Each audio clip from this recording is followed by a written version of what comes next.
Bismillahirrahmanirrahim. Assalamualaikum warahmatullahi wabarakatuh. Waalaikumsalam warahmatullahi wabarakatuh. Bagaimana anak-anak sekalian kabarnya? Alhamdulillah. Oke, alhamdulillah.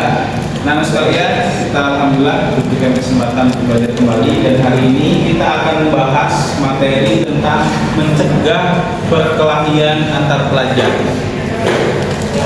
Ada yang tahu bagaimana cara mencegah perkelahian antar pelajar? Raffi, gimana biar nggak jadi perkelahian nih? Tidak menyakiti orang lain, Cok. Mantap. Bella, tidak saling ngejek, oke. Dan masih banyak penyebab yang lain dan cara untuk mencegah itu, ya. Lebih jauh dari itu, teman-teman sekalian, Bapak akan menyampaikan tujuan pembelajaran. Yang pertama, ketika belajar ini yang nanti kalian akan dapatkan satu adalah kalian tahu menganalisis bagaimana sih kenapa terjadinya perpecahan atau perkelahian antar pelajar, ya. Jadi akan ketahuan gitu. Itu yang pertama. Yang kedua, apa sih dampaknya gitu kan dari perkelahian itu, apakah dampak positif atau negatif? Jadi nanti kalian akan kemudian menganalisis Quran surat Al-Hujurat ayat 10. Nanti di dalamnya itu membahas tentang apa. Berikutnya, yang keempatnya adalah solusi atau gimana sih cara mencegahnya agar tidak terjadi perpecahan.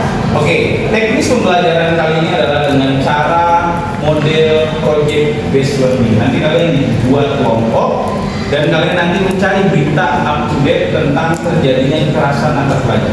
Kemudian kalian cari tuh apa penyebabnya, dampaknya bagaimana, dan juga nanti yang terakhir, yang ketiganya adalah mengkaitkan ayat surat Al-Hujurat ayat 10, dan yang keempatnya adalah solusi.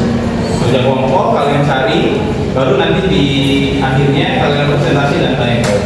Oke, teman-teman, yang tadi kalian sudah Bapak kasih tahu tugasnya untuk menganalisis dan mencari solusi mengkaitkan ayat. Tapi sebelum itu harus ada penekanan ya, bahwa nanti pada saat memberikan solusinya itu kalian harus dibagi dua. Apa itu? Pertama, dari sisi pribadi. Jadi misalkan ini, Pak, terjadinya soal perpecahan itu diakibatkan pribadi masing-masingnya itu emosinya nggak stabil, masih suka marah. Nah itu harus digali dulu, berarti seorang itu harus begini. Yang kedua, harus memberi solusi terkait kita memposisikan diri kita di hadapan orang lain. Contoh, kita nggak mau disakitin, jangan nyakitin orang.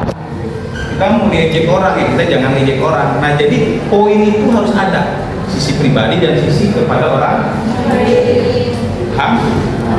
Oke, sip. Oke, kelompok 1 sudah? Oke. Apa yang kalian dapat ditanya tentang apa?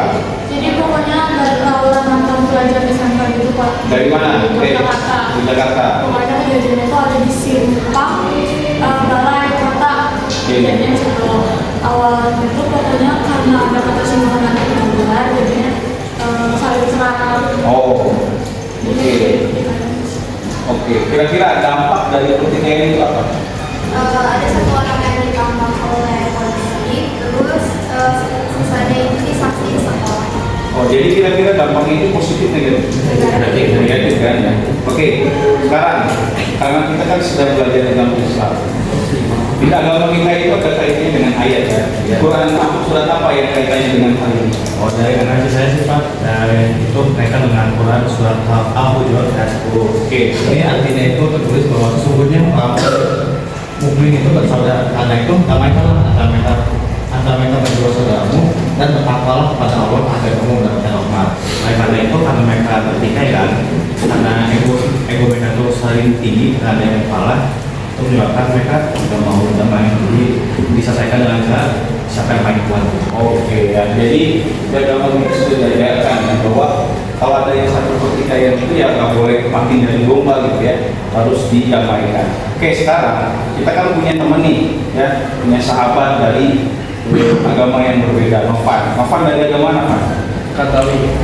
Coba Novan, kira-kira di ajaran agama Novan dibolehkan tidak terjadinya pertikaian?